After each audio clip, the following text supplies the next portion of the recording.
Ayo subscribe channel YouTube Novel Azkabina. Novel Perintah Raja Naga.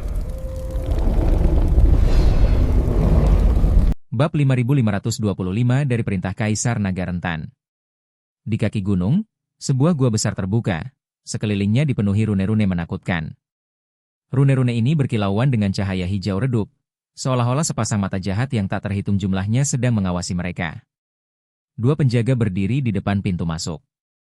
Mereka mengenakan jubah hitam, wajah mereka tanpa ekspresi, mata mereka kosong, seperti dua tubuh tanpa jiwa, jelas biksu yang jiwanya telah dikumpulkan. Berhenti. Siapa kalian?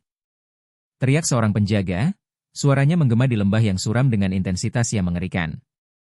Humazi hendak melangkah maju ketika David menghentikannya dengan tangan. Matanya menunjukkan otoritas yang tak terbantahkan. Biarkan aku yang melakukannya, serunya. Ia melangkah maju perlahan, setiap langkah seolah menginjak jantung musuhnya. Ia menatap kedua penjaga itu dengan mata dingin, lalu mengucapkan kata demi kata, "Kami di sini untuk mengambil nyawa kalian." Begitu ia selesai berbicara, David melepaskan aura kuat yang bergelora seperti tsunami, langsung menyelimuti kedua penjaga itu. Kedua penjaga itu bahkan tidak sempat bereaksi. Bagaikan dua semut yang dihantam ombak besar, mereka hancur berkeping-keping oleh aura dahsyat itu. Tanpa berteriak, mereka berubah menjadi tumpukan puing berdarah. "Ayo masuk," kata David dengan tenang, seolah-olah baru saja melakukan sesuatu yang sepele. Ia berbalik dan berkata kepada Humazi. Keduanya berjalan masuk ke dalam gua dan menemukan lorong panjang di dalamnya. Ada dua lampu minyak hijau yang menyala bergantian di kedua sisi lorong. Cahaya redup itu berkedip-kedip, seolah-olah akan padam kapan saja, menambah sedikit suasana mencekam di lorong itu. Ujung lorong itu adalah puncak gunung. Di puncak gunung terdapat sebuah aula besar. Di tengah aula terdapat sebuah panggung batu besar. Panggung batu itu dipenuhi rune aneh dan memancarkan cahaya suram, yang membuat orang merasa ngeri. Di atas panggung batu itu terbaring lebih dari selusin biksu. Mata mereka terpejam, wajah mereka sepucat kertas, dan napas mereka lemah. Jelas bahwa jiwa mereka telah direnggut dan nyawa mereka dalam bahaya. Di sekitar aula terdapat lebih dari selusin pria berpakaian hitam. Mereka merapal mantra-mantra aneh. Mantra-mantra itu rendah dan suram, seolah-olah mereka adalah panggilan dari neraka. Sepertinya mereka sedang melakukan semacam ritual jahat. Benar saja, sebuah ritual jahat sedang dilakukan di sini. Orang-orang gila ini tidak menganggap serius nyawa orang lain. Hari ini aku akan membuat mereka membayar harganya, kata Humazi dengan marah, matanya membara. Niat membunuh yang ganas terpancar di mata David, seperti bilah es di musim dingin, membekukan semua orang hingga ke tulang. Ia berseru dengan dingin, "Hari ini adalah kematianmu. Di bawah pedangku, semua kejahatan akan dibasmi." Begitu ia selesai berbicara, David melompat maju, bagaikan elang yang terbang tinggi, menyerbu ke arah para pria berbaju hitam. Sosoknya membentuk lengkungan tajam menembus aula yang remang-remang, membawa momentum yang tak terhentikan. Melihat ini, para pria berbaju hitam berbalik, mata mereka berkilat merah, seperti sekelompok binatang buas yang dirasuki iblis, jelas dikendalikan oleh sihir jahat dan kehilangan kesadaran diri. "Bunuh mereka!" teriak salah satu pria berbaju hitam, suaranya menusuk dan menusuk. 12 pria berbaju hitam serentak menerjang David, gerakan mereka terkoordinasi seperti sekelompok prajurit terlatih, jelas terlatih dengan keterampilan luar biasa. Namun di hadapan David, mereka rapuh seperti semut. David memukul dan menendang, setiap gerakan mengandung kekuatan dahsyat, seolah mampu membelah gunung dan memecahkan batu. Gerakannya halus dan mengalir, dan para pria berbaju hitam itu tak mampu melawan sama sekali. Mereka terpental dan jatuh terbanting ke tanah, suara patah tulang bergema satu demi satu, dan mereka tak mampu bangkit lagi. Bab 5526 dari Perintah Kaisar Naga, kamu hanyalah sampah kecil. Humazi, tak mau kalah, mengeluarkan beberapa jimat yang berkilauan dengan cahaya misterius di tangannya. Ia menggumamkan sesuatu dan melemparkannya ke arah para biksu yang masih terbaring di panggung batu. Jimat-jimat itu berubah menjadi garis-garis cahaya keemasan di udara, melesat seperti meteor sebelum mendarat di atas para biksu, seketika mengusir mantra jahat dari mereka. "Terima kasih, senior, karena telah menyelamatkan hidup kami." Para biksu, yang telah sadar kembali, bersujud kepada Humazi, mata mereka dipenuhi rasa terima kasih. Humazi melambaikan tangannya, dengan sok berkata, tidak perlu berterima kasih kepada kami. Pergi sekarang. Tempat ini akan segera menjadi medan perang.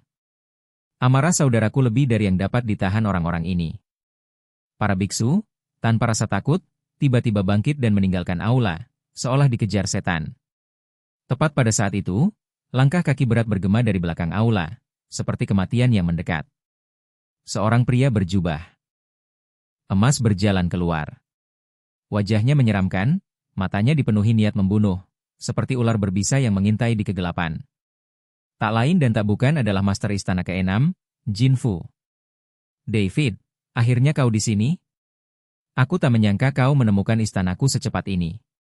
Beraninya kalian berdua menerobos masuk ke istana ke-6ku dan mengganggu ritualku. Teriak Jin Fu dengan keras, suaranya menggema di aula dengan keagungan yang tak tergoyahkan. Meskipun Jin Fu sedikit panik saat itu, ia tak bisa menunjukkannya. David menatap Master Istana ke-6 dengan acuh tak acuh, tatapannya seolah menatap orang mati, dan perlahan berkata, lihat betapa bersalahnya kau. Apa kau takut setengah mati sekarang? Kenapa kau berpura-pura begitu kuat? Berlututlah dan panggil aku kakek sekarang, dan aku mungkin akan membiarkanmu mati dengan lebih mudah. Mendengar ini, wajah Jin Fu menjadi muram, matanya muram saat ia berkata, hanya kau? Kau pikir kau bisa membunuhku? Kau benar-benar melebih-lebihkan dirimu sendiri. Di atasku adalah kuil ilahi, dan Master Istana ke-5 akan segera tiba. Aku menganggapmu sebagai orang-orang yang akan dibunuh. Humazi berkata dengan nada meremehkan, apakah kuil ilahi begitu hebat? Kukatakan padamu, di hadapan David, Raja Ilahi kuilmu bahkan tidak layak mengangkat sepatunya. Kekuatan David saat ini di luar imajinasimu. Mendengar ini, David melirik Humazi dan terbatuk, Master Hu, sudah cukup. Jangan berlebihan. David masih berani melawan Raja Ilahi, dan mustahil bagi David untuk melawan seluruh kuil ilahi. Lagi pula, Master Istana ke-4 telah menolongnya.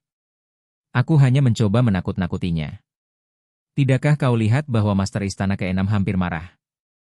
Humazi menyeringai. Mendengar kata-kata Humazi, wajah Master Istana ke-6, Jin Fu, menggelap, seolah-olah ia telah menelan lalat. Ia meraung, beraninya kau menghinaku? Hari ini, akan kutunjukkan betapa hebatnya aku. Kemudian, Jin Fu melepaskan aura dahsyat yang menyerbu David dan Humazi bagaikan gelombang pasang, menekan udara hingga berdesis kemanapun ia lewat. Wajah Humazi menggelap, dan ia segera menyalurkan energi abadi batinnya untuk melawan. Sebuah perisai samar energi abadi terbentuk di sekelilingnya, tetapi aura dahsyat itu tetap menghancurkan perisai itu. David tetap tak bergerak. Ia hanya menatap Jin Fu dengan dingin, tatapannya seolah membekukan segalanya. Ia kemudian berkata, kultivasimu memang luar biasa, tetapi sayangnya, kau bertemu denganku. Di hadapanku, kau hanyalah sampah. Begitu ia selesai berbicara, David melepaskan aura yang bahkan lebih kuat daripada aura Jin Fu, menekannya bagai gunung.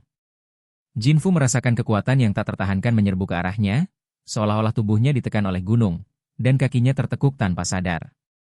Bab 5527 dari Perintah Kaisar Naga, Master Istana ke-5 ada di sini.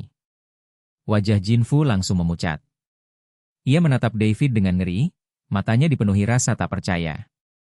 Kau, kultivasimu benar-benar meningkat lagi? Mustahil. Bagaimana mungkin kau bisa memiliki tingkat kultivasi setinggi itu? David menjawab dengan nada meremehkan, tidak ada yang mustahil. Orang sepertimu yang mengandalkan sihir untuk meningkatkan kultivasi mereka tidak tahu apa itu kekuatan sejati. Orang yang benar-benar kuat mencapai puncak selangkah demi selangkah melalui kerja keras dan bakat, bukan melalui metode licik ini. Dengan itu, David menyerbu ke arah Jin Fu. Kecepatannya secepat kilat di langit malam. Jin Fu tidak berani menunda dan segera menyalurkan energi batinnya, bersiap untuk bertarung. Namun, perbedaan kekuatan mereka terlalu besar. Jin Fu tidak punya kesempatan untuk melawan David. David memukul dada Jin Fu dengan pukulan kuat yang seolah menembus apapun. Jin Fu memuntahkan seteguk darah, dan tubuhnya terlempar mundur seperti layang-layang yang talinya putus, jatuh menghantam tanah dengan keras, meninggalkan kawah besar. Paf! Jin Fu memuntahkan seteguk darah. Ia berjuang untuk berdiri, tetapi mendapati dirinya kehilangan kemampuan untuk bergerak. Kakinya terasa berat seperti tertusuk timah. "Kau?" tanya Jinfu ngeri, matanya penuh keputusasaan. David menatap Master Istana ke-6 dengan acuh tak acuh dan berkata, "Aku akan membiarkanmu mati lebih cepat." Setelah itu, David hendak menampar Jinfu hingga mati. Pada saat itu, tiba-tiba terdengar langkah kaki tergesa-gesa di luar aula, dan seorang pria parubaya berjubah masuk. Wajahnya dingin, dan matanya penuh niat membunuh, seperti pedang tajam yang terhunus dari sarungnya. Dia adalah Master Istana ke-5.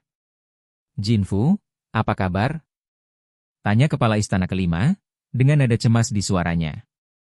Jinfu melihat Kepala Istana ke-5, secercah harapan melintas di wajahnya, seolah-olah ia telah mencapai titik terakhir.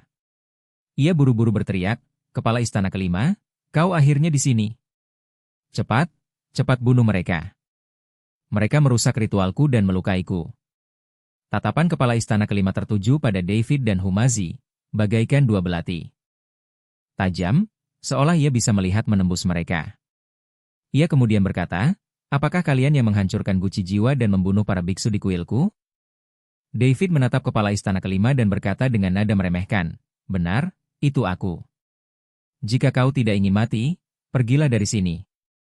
Kepala Istana ke-5 tertawa terbahak-bahak, tawanya dipenuhi kesombongan dan keangkuhan. "Konyol sekali. Kau pikir kau bisa membunuhku?" Tawa Kepala Istana ke-5 menggema di seluruh aula, dipenuhi kesombongan dan keangkuhan, seolah-olah David hanyalah seekor semut di matanya. Wajah David tegas, niat membunuh yang membara terpancar di matanya. Dengan jentikan tangan kanannya, pedang pembunuh naga muncul. Rune-rune misterius berputar di bilahnya, dan raungan naga samar terdengar. Setelah roh pedang Zhongli pulih dari luka-lukanya, kekuatan pedang pembunuh naga meningkat pesat. "Aku sendiri sudah cukup untuk membunuhmu di sini hari ini," seru David dingin, suaranya sedingin angin, menggema di aula. Wajah Master Istana ke-5 menggelap. Ia segera membentuk segel tangan, menggumamkan sesuatu. Seketika, energi abadi yang kuat melonjak dari tubuhnya, membentuk perisai abadi transparan di depannya. Perisai itu berkilauan dengan cahaya warna-warni dan memancarkan aura yang kuat, seolah mampu menahan serangan apapun. "HMPH, perisai biasa saja, berapa lama lagi ia bisa menahanku?" teriak David, mengetuk-ngetuk tanah dengan jari kakinya dan menyerbu ke arah Master Istana ke-5 bagaikan anak panah yang melesat dari busurnya. Ia mengangkat tinggi pedang pembunuh naga di tangannya, bilahnya menyala-nyala, dan energi pedang yang tajam menebas ke arah Master Istana ke-5 bagai sehelai sutra. Kemanapun energi pedang itu lewat, udara terkoyak, menimbulkan suara siulan tajam.